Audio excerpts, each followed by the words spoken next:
요즘 많은 분들이 건강을 위해서 만보 걷기를 하고 있습니다. 저 역시도 마찬가지인데 제가 이전보다 많이 슬림해진 이유가 여러 가지가 있겠지만 그 중에 하나가 만보 걷기를 실천하고 있는 것입니다. 제가 의식하지 않고 특별한 일이 없이 사무실에 그냥 앉아서 일들을 감당할 때에는 그 걸음수를 보면 하루에 마감하는 시간에도 5,000보가 걷지 않을 때도 참 많이 있었습니다. 특별히 일주일에 하루 쉬는 월요일 같은 날 어떨 때 보면 그냥 하루 종일 집에 누워있고 또 집에만 있다가 보면 2, 3,000보도 안 걷던 날이 있었습니다. 그런데 만보 걷기를 작정하고 나서 의식적으로라도 아침에 애들을 학교 보낼 때나 어린이집에 보낼 때 그리고 나서 4, 50분씩 걷기도 하고 점심시간을 쪼개서 점심은 10분 안에 해결하고 나머지 40분, 50분 동안 걷고 그런 것들을 습관화하다 보니까 하루에 만보를 채우지 않으면 오히려 이제 찝찝한 그런 상황이 되었습니다. 하루에 만보를 걷는다는 것, 이것은 사실 쉬운 일만은 아닌데 약 7km 정도를 걸어야 하는 일이기 때문입니다. 이것을 처음에 마음을 먹었을 때에는 이걸 어떻게 해야지 생각이 들었었는데 이것도 그냥 오늘부터 만보를 걷자라고 이렇게 하는 것보다 그냥 집 근처 어디를 갈 때 굳이 차를 타지 않고 걸어가도 보고 또 엘리베이터가 있어도 엘리베이터를 이용하지 않고 걸어보고 뭐 이렇게 시간을 내서 출근, 퇴근 뭐 할 때마다 열심히 걸어도 보고 이렇게 조금씩 걷다 보니까 어느덧 만보가 차 있는 그러한 것들을 보게 되었습니다. 요즘 유튜브 영상을 보면 유명한 운동 트레이너들이 하는 말 중에 가장 많은 것이 운동은 한 번에 1시간 하는 것보다 하루에 매일매일 꾸준히 5분씩 하는 것이 더 중요합니다 라는 말들이 있습니다. 즉, 큰 변화를 만드는 것은 언제나 조금씩 그러나 꾸준하게 할 때 그러한 것들이 참 많다라는 것입니다. 예수님은 오늘 본문에서 바로 이러한 맥락의 이야기를 하고 계신 것인데 하나님 나라는 갑자기 거대하게 어디서 뚝 떨어지는 것이 아니라 작은 씨앗처럼 또 조용히 스며드는 누룩처럼 아주 작은 것에서 시작이 되지만 아주 큰 변화를 만들어낸다라는 것을 말씀하고 있습니다. 먼저 31절의 말씀을 우리가 함께 읽어보겠습니다. 31절입니다.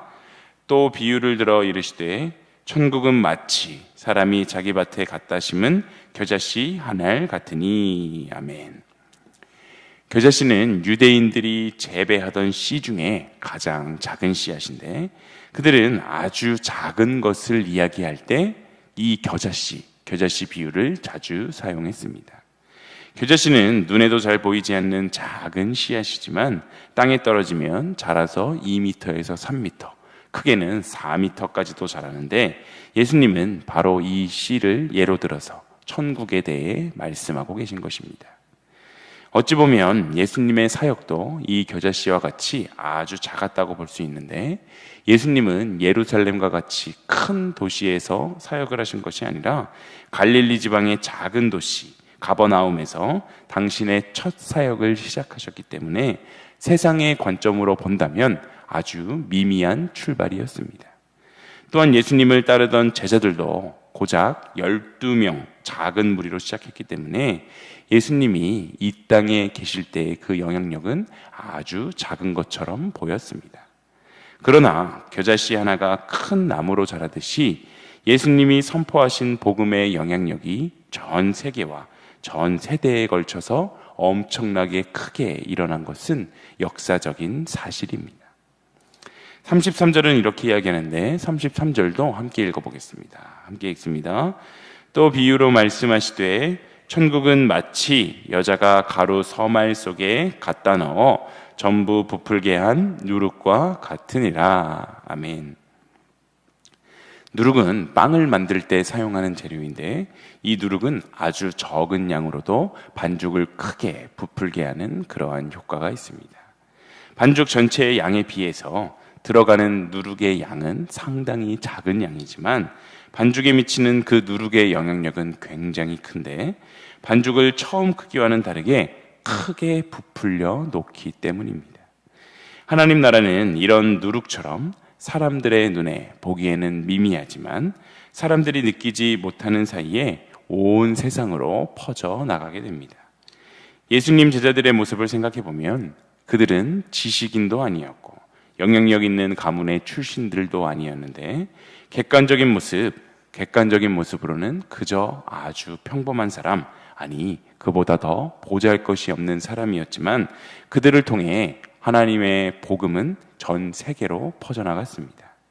즉 예수님이 말씀하시는 이 겨자씨 한 알과 누룩은 눈에 보이지 않을 정도로 아주 작은 것들이지만 조용하게 스며들어서 결국 아주 커지게 되고 전체를 바꾸는 것을 말씀하고 있는 것인데 바로 이것이 하나님 나라의 원리임을 우리는 기억해야 합니다.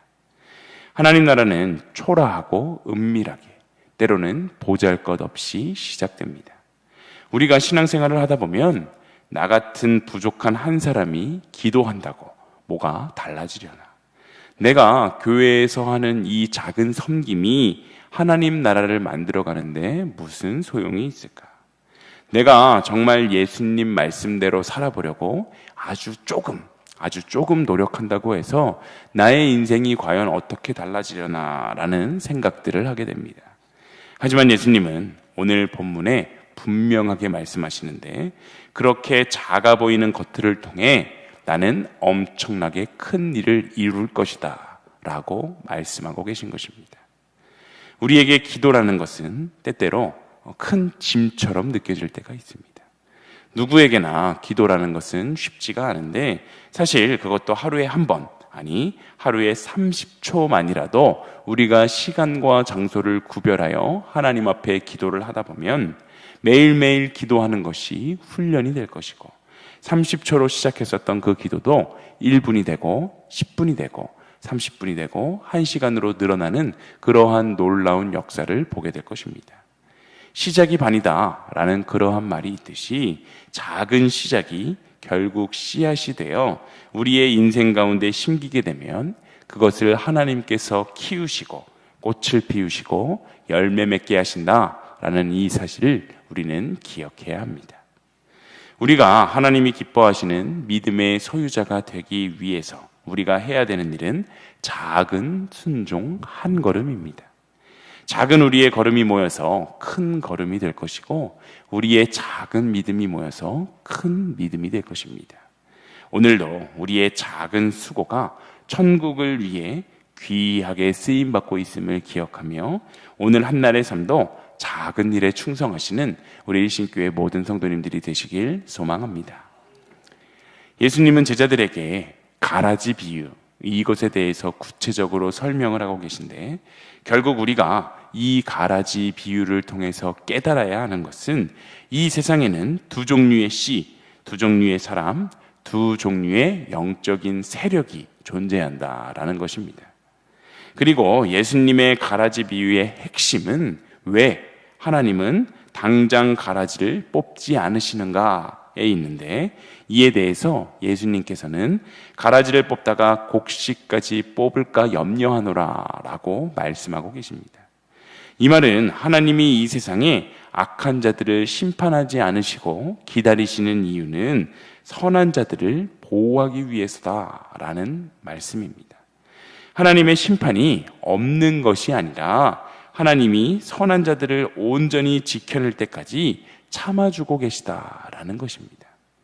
우리가 가장 먼저 인정해야 하는 것은 이 세상은 좋은 씨와 가라지가 함께 자라는 곳이다라는 것입니다. 우리가 일상생활을 하다 보면 정말 많은 종류의 사람들이 있지 않습니까?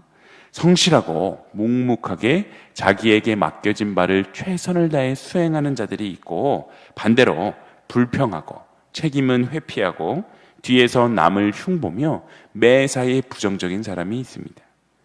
교회에서의 믿음 생활도 크게 다르지 않은데 늘 남들보다 조용히 섬기고 교회에 피해를 주지 않으려고 하는 그러한 분들이 있는가 반면에 항상 불평과 비판만 하고 공동체를 흔드는 사람도 있습니다. 이게 바로 예수님의 말씀하신 모습, 곡식과 가라지는 분명히 다르지만 같은 밭에서 자란다라는 것을 말씀하고 있는 것입니다. 분명한 것은 하나님께서는 악을 심판하실 능력이 없어서 악을 그대로 두시는 것이 아니라 선한 자를 보호하시기 위해서 묵묵하게 기다리고 계시다는 사실입니다. 하지만 우리가 반드시 기억해야 하는 것은 세상의 끝은 분명히 있고 하나님은 반드시 악을 심판하신다라는 것입니다. 본문 41절과 42절을 우리가 함께 읽어보겠습니다. 함께 읽습니다. 인자가 그 천사들을 보내리니 그들이 그 나라에서 모든 넘어지게 하는 것과 또 불법을 행하는 자들을 거두어내어 풀무불에 던져 넣으리니 거기서 울며 이를 갈게 되리라. 하나님께서 천사를 보내어서 반드시 악한 자들을 거두어 심판하신다라고 말씀하고 있습니다. 하나님은 사랑의 하나님이시지만 동시에 공의의 하나님이시기 때문에 악을 영원히 그냥 두시는 것이 아니라 반드시 심판하신다라는 것입니다. 이 땅에서 감추어진 죄, 드러나지 않은 악함, 심판받지 않은 불법들이 있다라고 하더라도 하나님 앞에서는 모든 기록이 남아있고 하나님께서는 결코 잊지 않으시는 분이십니다. 주님은 43절에 그때의 의인들은 아버지 나라에서 해와 같이 빛나리라 말씀합니다. 우리의 삶은 지금 이 땅에서 알곡과 가라지가 모두 섞여서 살아가고 있지만 분명한 것은 하나님은 마지막 날 우리를 분명히 구별하신다라는 것입니다. 하나님께서는 악을 그냥 두시지 않으시는 정의의 하나님이시기 때문에 우리는 이 땅에서 가라지 때문에 흔들릴 필요도 또 악인들 때문에 분노하는 것도 너무 많은 에너지를 소비해서는 안 됩니다.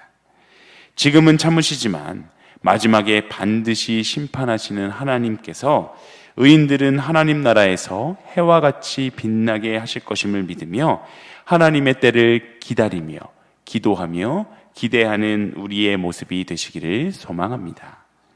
또한 중요한 것은 내가 과연 알곡인지 가라지인지 늘 돌아볼 수 있는 마음가짐입니다. 내가 오늘 하루도 이 땅에서 하나님 나라의 자녀답게 내 삶이 하나님의 선하심을 드러내고 있는지를 점검하며 알곡으로서 우리의 인생을 잘 감당해낼 수 있어야 하는 것입니다. 오늘 하루도 부지런히 하나님의 말씀대로 살아가기 위해 최선을 다하는 우리의 모습이 되기를 소망합니다. 이 땅에서 수많은 가라지들로 인해 나의 인생이 영향을 받으며 괴로워하는 것이 아니라 하나님의 최후의 심판의 날이 있음을 기억하며 내가 바로 그 최후의 심판의 날에 하나님이 사랑하시는 알곡이 되기 위해 오늘 한날의 삶도 최선을 다해 살아가는 일신교회 모든 성도님들이 다 되시길 간절히 소망합니다.